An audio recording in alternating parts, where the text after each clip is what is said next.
Assalamualaikum warahmatullahi wabarakatuh. Kami dari kelompok 3 mau memaparkan laporan kesmator kami yang berjudul Analisis Persepsi Masyarakat Terhadap Dampak Lapo Tua di Jalan Rela Medan Tembung, Sumatera Utara.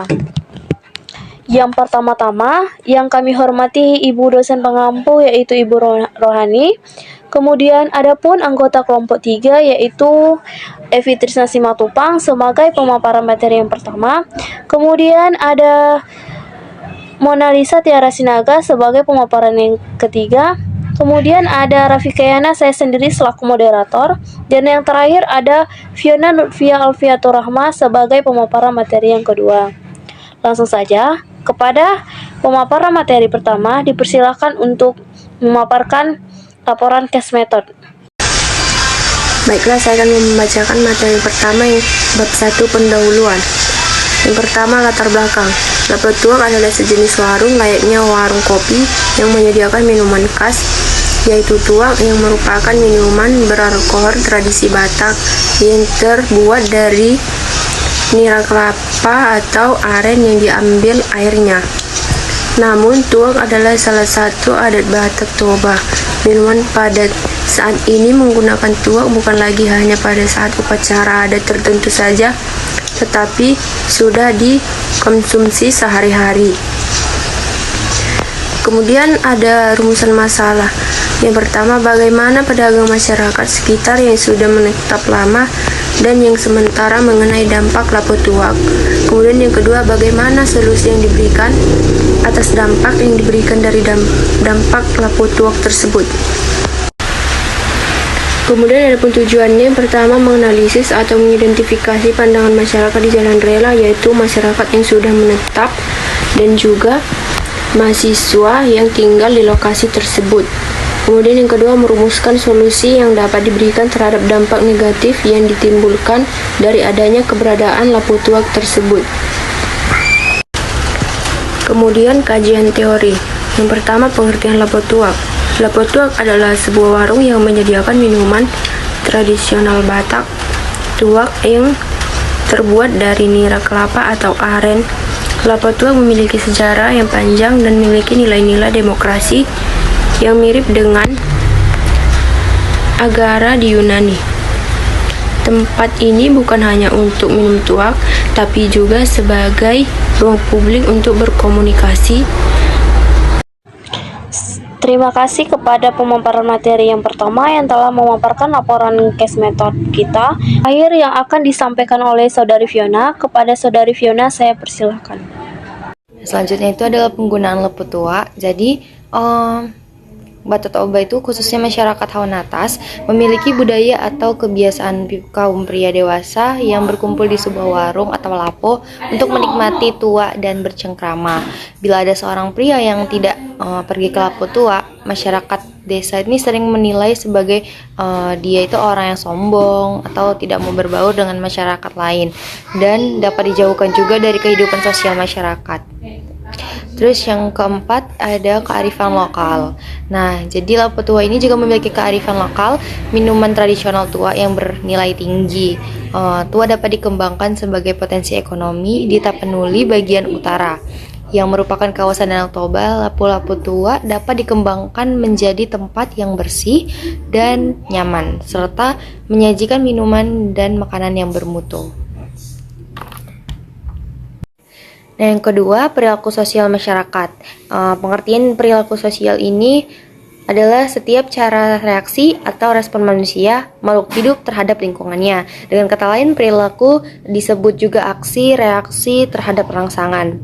Nah, Max Weber dalam hal ini mengartikan tindakan sosial sebagai tindakan seseorang individu untuk mempengaruhi individu-individu lainnya dalam masyarakat.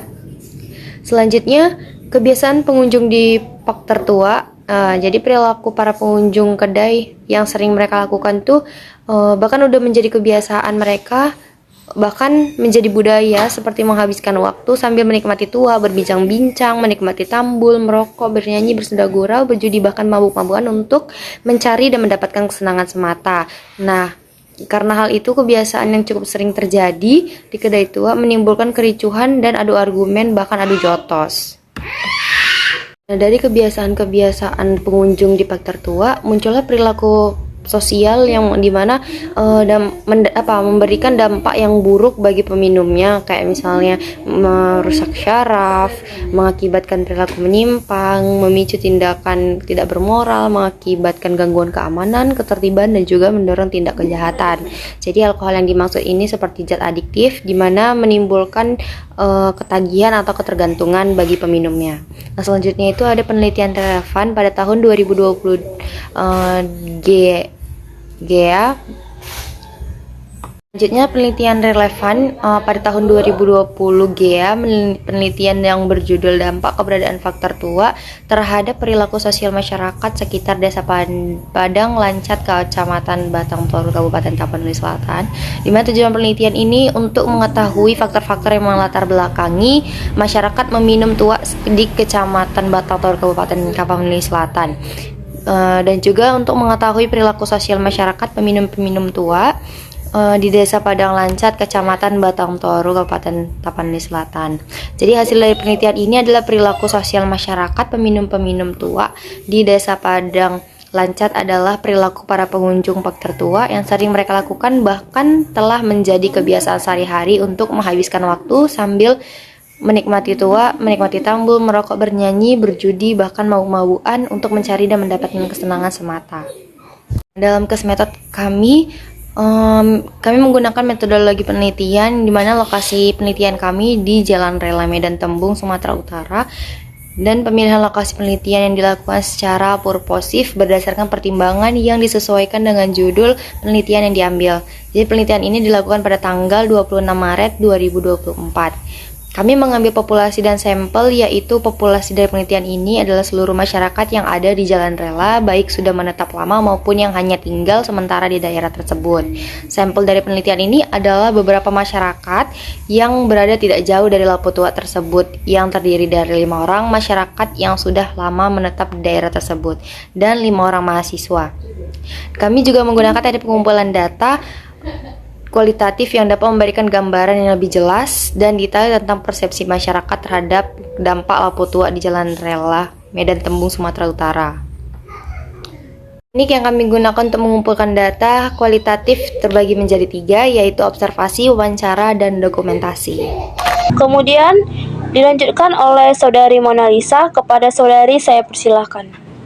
Kepada moderator yang telah berikan saya kesempatan untuk melanjutkan materi yang keempat mengenai aksi dan pembahasan hasil penelitian yang sudah kami lakukan menunjukkan bahwa kebiasaan minum tua di kalangan masyarakat di Jalan Rela memiliki dampak negatif terhadap kehidupan dan kesejahteraan masyarakat sekitar.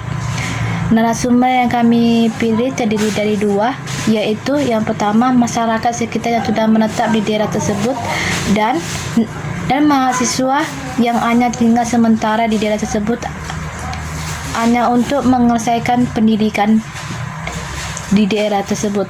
Namun dari kedua narasumber yang kami ambil memiliki persepsi yang berbeda. Yang pertama, pandangan masyarakat sekitar yang sudah menetap lama di daerah tersebut, yang dimana masyarakat di daerah tersebut sudah menganggap keberadaan Lapo Tua tersebut menjadi hal yang biasa.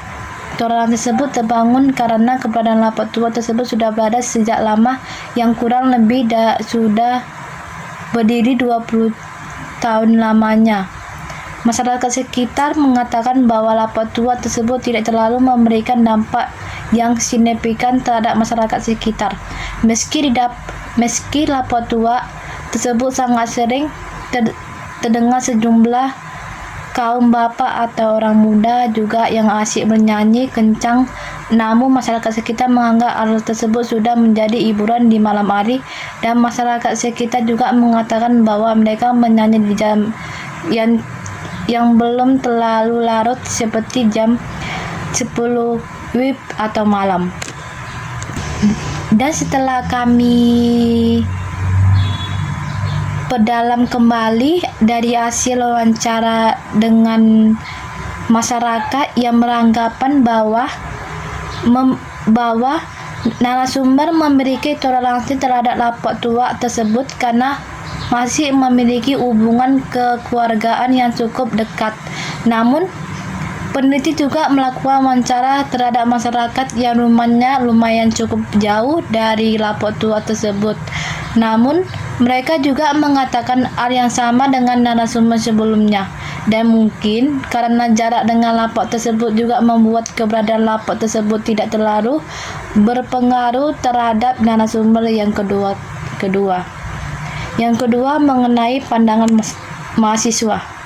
Menurut beberapa mahasiswa yang sudah kami wawancarai, mereka cukup resah dengan keberadaan lapak tua tersebut karena ketika malam hari di lapak tersebut sangat ribut dengan suara nyanyian yang sangat mengganggu istirahat dari mahasiswa tersebut. Karena pada umumnya mahasiswa memerlukan fokus pada malam hari untuk menyelesaikan tugas dan juga istirahat. Namun menjadi kebisingan yang muncul dari lapak tua tersebut. Bahkan ada beberapa mahasiswa yang pulang pada malam hari namun dipanggil-panggil oleh beberapa orang yang ada di lapak tersebut dengan mengucapkan kikwi sekuruk dia singgah dulu dan lain-lain, yang menurut mahasiswa yang lewat mereka sudah dalam keadaan separuh sadar akibat dari mengkonsumsi tua secara berlebihan. Yang kedua, pembahasan. Dari hasil penelitian tersebut dapat dipahami bahwa dampak dari keberadaan lapak tua tersebut memiliki pandangan yang berbeda baik dari masyarakat yang lama di daerah tersebut dengan mahasiswa yang hanya tinggal sementara di daerah tersebut. Perbedaan pandangan dari kedua pihak tersebut membuat peneliti mengambil pendapat bahwa masyarakat yang sudah menetap tersebut sudah menganggap hal tersebut menjadi hal yang wajar dikarenakan sudah berlangsung sejak lama. Namun mahasiswa dan mahasiswa tersebut menganggap hal tersebut menjadi hal yang tidak biasa dikarenakan belum terbiasa dengan lingkungan yang ada di daerah tersebut.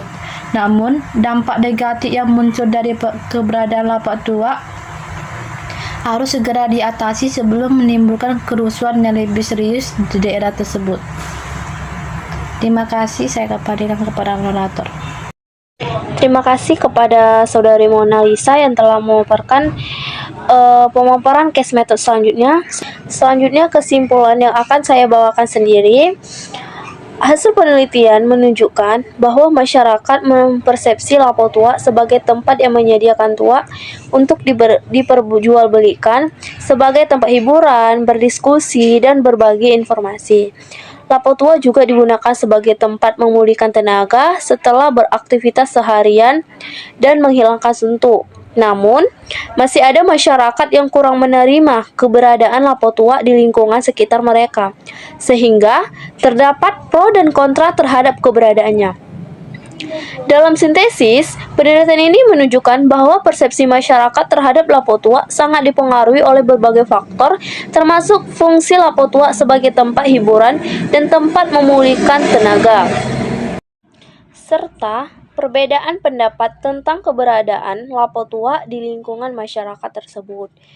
Demikianlah pemaparan laporan case method kami dari kelompok 3. Saya perwakilan dari kelompok 3. Jika ada kata penyampaian kami yang salah, kami mohon maaf. Kami akhiri. Wabillahi taufiq wal hidayah. Wassalamualaikum warahmatullahi wabarakatuh. Terima kasih teman-teman yang sudah menonton video kami.